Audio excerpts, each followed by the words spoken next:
What's up, guys? Welcome back to the channel. We made some headway on this 250R frame. So in the last video I basically showed you guys installing the gusset kit. Now I wasn't able to go over all the details in the last video of what we wanted to do to this frame. Now after sandblasting it, we're starting to see a lot of issues, from cracks to obviously these seat posts were pretty smashed up and bent, right down to repairing like these tabs up here. So I actually plasma cut a little piece to go over them. Yeah, you can just see I was cutting all the old weld out. It pretty much looked like bird doo-doo in the last video.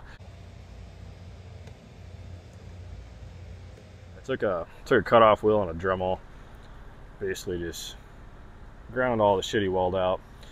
Got this new piece tacked on that basically just lays over the OEM bracket, and that's going to get TIG welded and look fancy. It looks like shit right now, but we're going to clean this up and make it look beautiful. Now, all this stuff was ground down. I'll insert some clips of how it looked before if you guys didn't see the last video. You can just see the caterpillar looking weld that's sitting on top of the on top of it. So this is going to get completely ground off. This guy up here is going to get ground off too. But man, it was pretty nasty. So I'm just getting to this point where it's ready for finish welding and powder coat. So all right, guys, first little hack on the 250R frame. You can see this seat post mount. Got one that's drooping down this way, one drooping that way. So what I do is start by taking a 1/4 inch drill bit,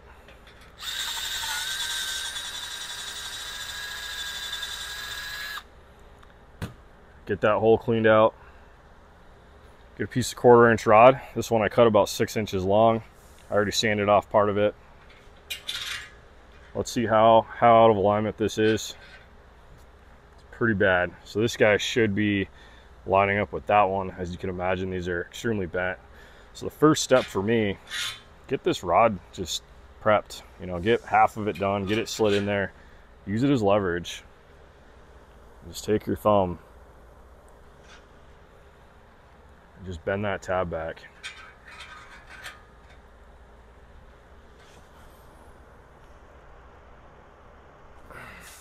Now chances are when you do this, you're going to actually bend this rod. Just make sure you have 2 of them, and yeah, just work it a couple different times. Just get that tweaked where you want it. The reason I don't go initially to a hammer is because when you're banging on this, you're probably going to nick that and make that look worse than it was. So you guys can see how I'm flexing the frame. Again, you don't want to bang on it and actually crush that. So this piece is already bent, so we're just going to hit right here with a hammer.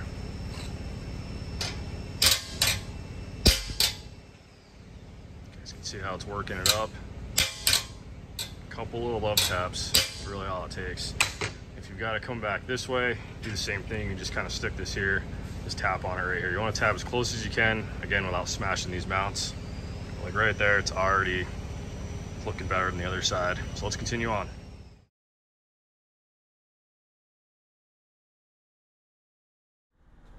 Already looking a lot better. I'm happy with it. So when you get to the point where you can actually see right through it and they're kind of lined up, I'm going to go ahead and cut myself another piece of this, and that's going to be the piece that I'm actually going to weld in. I am going to keep this as a tool for when I work on other 250R frames. It's just nice having that so I can go ahead and straighten them up. But you can see this was already kind of mushed down from, looks like the rubber grommet was missing. I think in the first video this was missing one anyway. I'll have to insert a clip of that. Yeah, I believe there was like a square rubber on this side, and this side might have been missing, but you can see the seat post actually wore down into that. So we're going to try to build this back up with weld. Same thing here, just a little bit of TIG weld on there and just do some Dremel magic, make it look beautiful, and of course put some new rubbers on there. Yeah, let me get the other piece ready. We'll get it in there.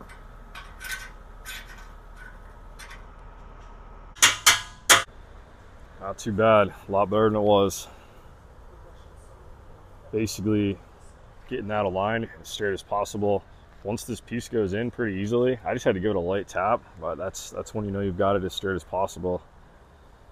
Now you could do this a little fancier, but it's just a quick little trick I've been doing for basically burn the end of that. It's going to be welded flush. Do that with the TIG welder.